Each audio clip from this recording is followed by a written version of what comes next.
Perkenalkan, saya Nur Fajar Amalia, calon guru penggerak Angkatan 8 dari SMK Negeri 1 Melabuh, Kabupaten Aceh Barat, Provinsi Aceh. Dengan Ibu Rizky Rahmawati sebagai fasilitator dan Ibu Mardawati sebagai pengajar praktik.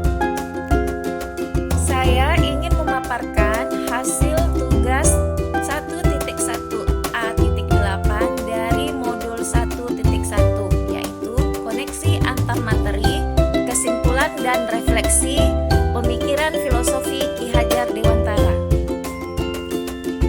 Adapun pertanyaan pemantik dalam membuat kesimpulan dan refleksi terhadap pemikiran-pemikiran Ki Hajar Dewantara. Yang pertama, apa yang Anda percaya tentang murid dan pembelajaran di kelas sebelum Anda mempelajari modul 1.1?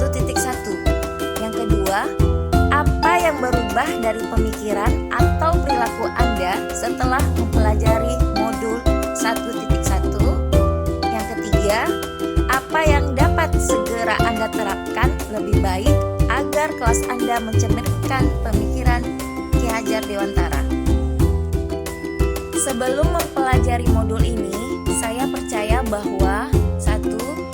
Kegiatan pembelajaran akan berhasil apabila guru lebih mendominasi dalam proses pembelajaran, sebab guru berfungsi sebagai subjek penyampaian ilmu pengetahuan.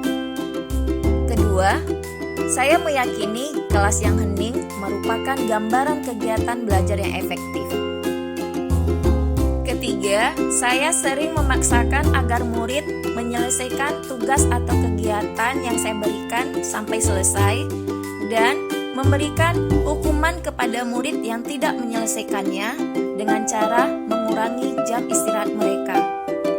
Yang keempat, kegiatan pembelajaran yang selalu saya lakukan adalah di dalam kelas, dan murid lebih banyak mengerjakan tugas setelah mereka menerima materi dari yang saya sampaikan. Setelah saya mempelajari modul 1.1 tentang filosofi pendidikan Ki Hajar Dewantara, banyak sekali pemahaman yang saya dapatkan. Saya merasa tertegun dengan filosofi pendidikan Ki Hajar Dewantara. Bagaimana selama ini saya telah membunuh karakter mereka sebagai anak, memaksakan kehendak saya sebagai orang yang lebih tahu segalanya dibandingkan mereka. Sekarang, saya akan lebih memberi dorongan dan tuntunan terhadap segala kekuatan kodrat yang dimiliki anak agar ia mampu mencapai keselamatan dan kebahagiaan yang setinggi-setingginya. Guru sebagai pamong yang menuntut segala kodrat pada anak, yaitu kodrat alam dan kodrat zaman. Seorang guru sebagai pamong yang menuntun anak untuk membangun pengetahuan dan budi pekerti agar murid memerdekakan diri sendiri dan orang lain. Seorang pendidik dan seluruh warga sekolah harus menanamkan nilai-nilai karakter, budi pekerti murid sehingga murid bisa menyikapi kehidupan di masa mendatang. Pendidik juga harus menghargai keanekaragaman, bahwasanya setiap anak mempunyai sifat unik, yang artinya mereka mempunyai kemampuan yang berbeda-beda antara satu dengan yang lainnya. Tentunya karakteristik anak yang berbeda-beda tersebut tidaklah sama penanganannya. Yang dapat saya terapkan di kelas saya yaitu peran guru adalah sebagai Tut Wuri Handayani. Artinya, sebagai guru saya harus memberikan kemerdekaan belajar pada murid. Kemudian, proses pembelajaran tidak hanya dilakukan kelas dan suasana belajar harus menyenangkan. Lebih mengutamakan budi pekerti, akhlak, dan nilai sikap dari murid daripada nilai pengetahuan dan keterampilan.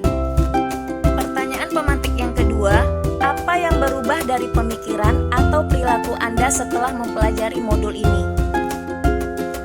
Hal-hal yang akan saya rubah untuk mencerminkan pendidikan Ki Hajar Dewantara adalah saya akan memberi berbagai hak mereka sebagai anak yang merdeka, sebagai insan yang memiliki kebebasan untuk menentukan dan mana yang tidak layak diberikan sebagai sebuah bentuk paksaan.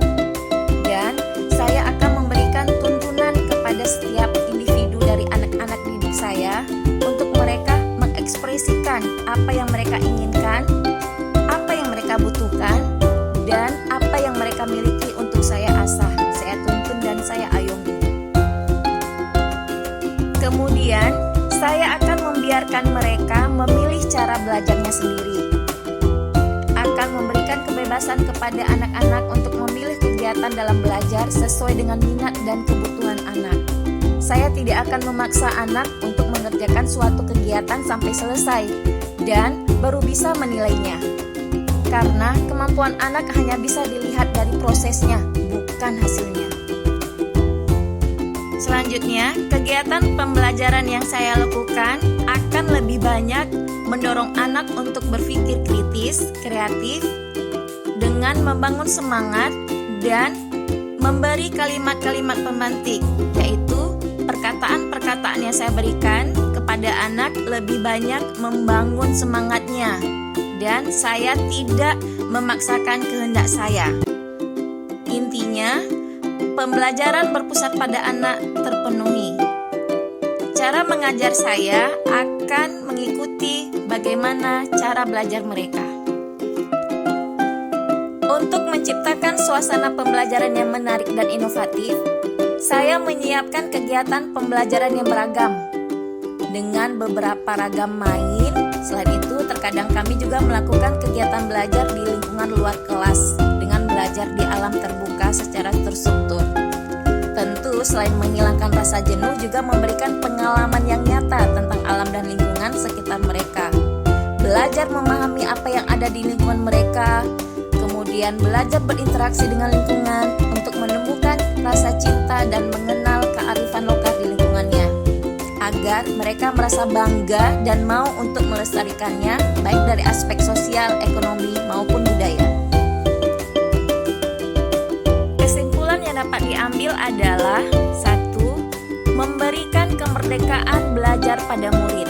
Yang kedua, guru sebagai pamong yang menuntun anak untuk membangun pengetahuan dan nilai budi pekerti. Dan yang terakhir, pendidikan harus menuntun kodrat pada anak dan memberikan kebahagiaan pada anak. Saya akhiri. Wassalamualaikum warahmatullahi wabarakatuh. Salam dan bahagia.